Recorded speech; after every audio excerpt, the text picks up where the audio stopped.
Jadi saya malam ini mendapatkan penyerangan.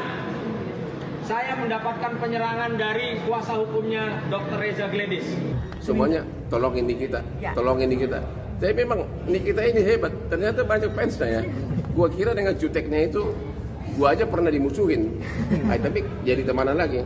Ya, jam 12.30 malam. Ya. Saya menghampiri rekan-rekan untuk bersalaman. Namun demikian tiba-tiba ya ada orang tua yang saya tahu, saya kenal karena sering di televisi, teman-teman media juga pasti kenal. Yang saya ketahui orang tersebut adalah kuasa hukum daripada Dr. Reza Gledis. Narasi sekarang itu menggorengnya makin menjadi-jadi ya, bahkan sekelas Bapak Gubernur KDM saja. Gue nggak tahu ini benar apa enggak. Pak KDM mempertanyakan persoalan kenapa hakim bungkam. Hakim di persidangan Nikita Mirzani itu menurut gue adalah hakim yang hebat, hakim yang lurus ya. Dan bisa kita lihat sendiri lah, nggak usah lah pakai literasi hukum ya. Si Nikita Mirzani adalah terdakwa terburuk yang pernah ada. Mengenai laporan terdakwa kepada KPK ya. Sebetulnya simpel sih kalau kata aku ya. Kalian lihat penjelasannya di Dr. Andreas Situngkir tentang rekaman yang diberikan oleh terdakwa ke KPK. Satu sebetulnya, kalau memang ya, ini denger ya netizen, kalau memang aparat penegak hukum itu bisa dibayar kata dia ya, kenapa dia nggak bayar balik? Dalam surat aku tuangkan tadi. Ya, jadi saya malam ini mendapatkan penyerangan. Saya mendapatkan penyerangan dari kuasa hukumnya Dr. Reza Gledis. Ada yang tahu nggak tadi namanya siapa itu? Ya? Yang mukanya sudah tua dari saya jauh itu. Sudah pada kabur. Ya? Yang pasti hal ini akan saya laporkan. Hal ini saya laporkan bahwa pihak mereka menyerang saya, ya berniat memukul, dan ternyata pukulan itu mendarat di tangan sebelah kanannya Bapak di rahang saya. Ya. Saya tahu diri ini bukan ruang tempat bertinju, bukan ring tinju ya. Ini ruang debat, ini di TV One, sehingga saya nggak mau tinju di sini. Ya, saya orang hukum, saya punya hak hukum, saya akan laporkan. Saya akan laporkan tim kuasa hukumnya DRG, ya, yang telah melakukan penyerangan terhadap saya, disaksikan jutaan pemirsa.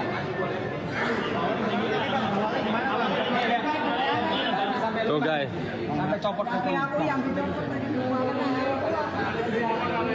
Semuanya tolongin Nikita, tolongin Nikita. Tapi memang Nikita ini hebat. Ternyata banyak fansnya ya. Gua kira dengan juteknya itu gua aja pernah dimusuhin. Tapi jadi temanan lagi. Ya, jam 12.30 malam tiba-tiba Nikita telepon. Iya. Nikita. Iya, Nikita. Langsung dari Nikita ya langsung. Iya, kan ada dua nomornya. Iya kan? Apa ya gua nggak karena gua suara bising kan. Kayaknya gua bilang aku nggak bisa bicara karena memang aku lagi di klub kan. Akhirnya oke lain kali deh, itu aja terakhir. Jadi nggak, selanjutnya dia hubungi gua lagi. Tapi untuk para fansnya gimana Bang? Artinya kan sudah banyak yang mention, Abang sendiri meresponinya. Apa? Ya para fans itu para sendiri. Fans itu ya, akhirnya gua kasih clue-nya gitu loh. Aku bilang sama mereka, lu mau teriak-teriak apapun di sidang tentang cara suruh pakai jaket di borgol itu tidak akan dipertimbangkan oleh hakim. Yang dipertimbangkan adalah apa yang didakwakan. Jadi mendingan fokus kepada ya jangan terus sakitin orang, tuduh-tuduhan. Pertama gini, pakai jaket itu kan memang standar SOP.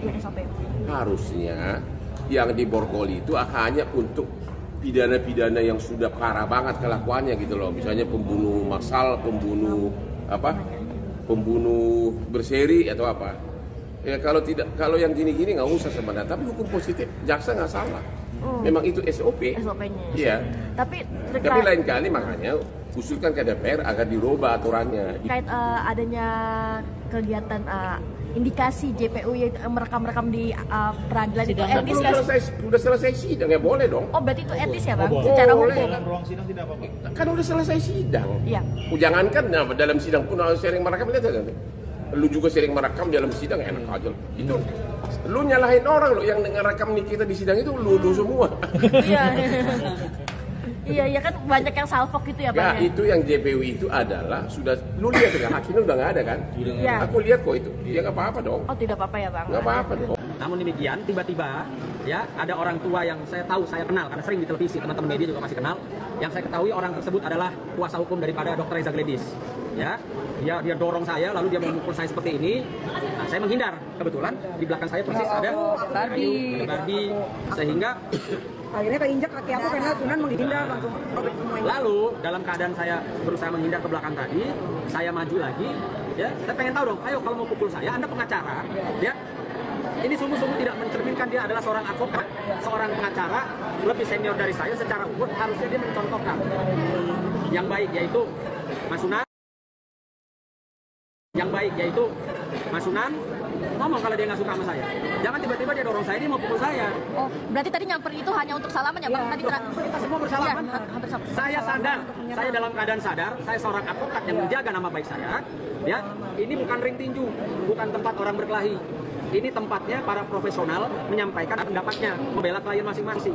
Saya di sini jelas berkapasitas diundang, tapi tim yang melakukan penyerangan ternyata tidak ada undangannya. Ya, Iya, nggak ada undangan. Ini sangat disayangkan. Hanya satu orang itu yang memukul atau ada? Yang melakukan penyerangan terhadap saya 2 orang. Satu, saya pastikan adalah kuasa hukum ya dari DRG. Ya, yang kedua orang dari Dr. Andreas katanya. Iya, namanya Dr. Andreas. Orangnya Dr. Andreas, yang saya yakin tidak berkapasitas dalam hal ini datang ke studio televisi swasta ini. Ya, jadi saya akan menggunakan hak hukum saya karena saya bukan tukang tinju, bukan tukang berantem. Ya, jelas saya akan melakukan upaya hukum saya. Tadi mungkin ada percakapan yang membuat emosi hampir meledak. Mungkin Semua debat ya. Semua debat kan Biasa dong. ya kan? Tapi kan nggak boleh kekerasan. Kekerasan nggak boleh. Kalau mau jago-jagoan ya jangan di sini tempatnya lah, ya kan? Saya jelek-jelek ini ya penakut, tapi kalau diajak berantem beranilah kan gitu. Nah, saya mungkin bisa terekam tadi sama teman-teman. Ketika saya mendapatkan pukulan, ya saya kan juga nggak pulang, nangis atau kabur.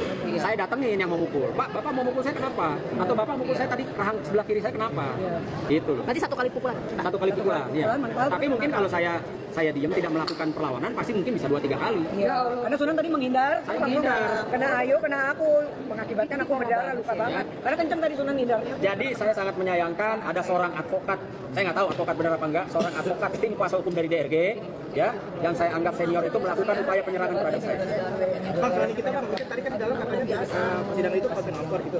Yang menyatakan konten of court itu adalah siapa Pak Anus ini, siapa Julianus. Sementara Pak Gayus yang mantan hukum senior, dosen juga, dia menyatakan bukan konten of court. Artinya di sini sudah menyalahi ya keilmuan. Ya, seorang Julianus menyatakan ini contempt of court, sementara yang hakim senior ahli di bidangnya menyatakan bukan. Ya, ini saya sangat sayangkan. Artinya sudah overlapping. Ya, menyampaikan sesuatu di luar keilmuannya. Dia bukan hakim. Ya, kalau memang ada contempt of court, saya yakin majelis hakim akan melaporkan seperti yang terjadi di Pengadilan Jakarta Utara.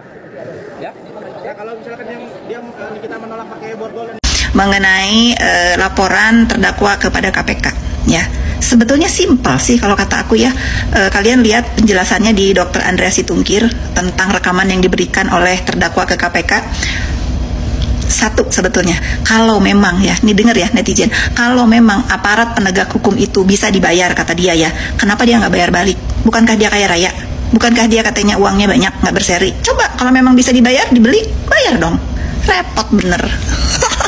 Narasi sekarang itu menggorengnya makin menjadi-jadi ya. Bahkan sekelas Bapak Gubernur KDM saja, gue nggak tahu ini benar apa enggak. Pak KDM mempertanyakan persoalan kenapa hakim bungkam. Hakim di persidangan Nikita Mirzani itu menurut gue adalah hakim yang hebat, hakim yang lurus ya.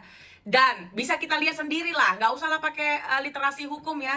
Si Nikita Mirzani adalah terdakwa terburuk yang pernah ada. Dia selalu mengintimidasi persidangan. Bahkan dia tidak mendengarkan apa yang dikatakan hakim, instruksi hakim ya. Malah dia nunjuk-nunjuk mukanya jaksa, malah berantem sama jaksa, nggak mau dipakai rompi, nggak mau dipakai borgol, itu kan aturan. Sekelas orang tinggi saja kalau sedang menjalani persidangan ya, pasti mereka itu menggunakan borgol tanpa dipaksa, udah rapi. Harusnya yang ditertibkan ini manusia seperti si Nikita Mirzani. Jadi menurut gue Bapak KDM harusnya membela korban seperti Bapak membela Peggy Setiawan, Pak. Kalau misalnya ini benar, ini Bapak mempertanyakan hakim kenapa bungkam. Bungkam di persoalan mana? Persoalan rekaman. Silakan lapor di laporan yang berbeda gitu loh, maksudnya kalau pembuktian rekaman yang nggak jelas itu gitu.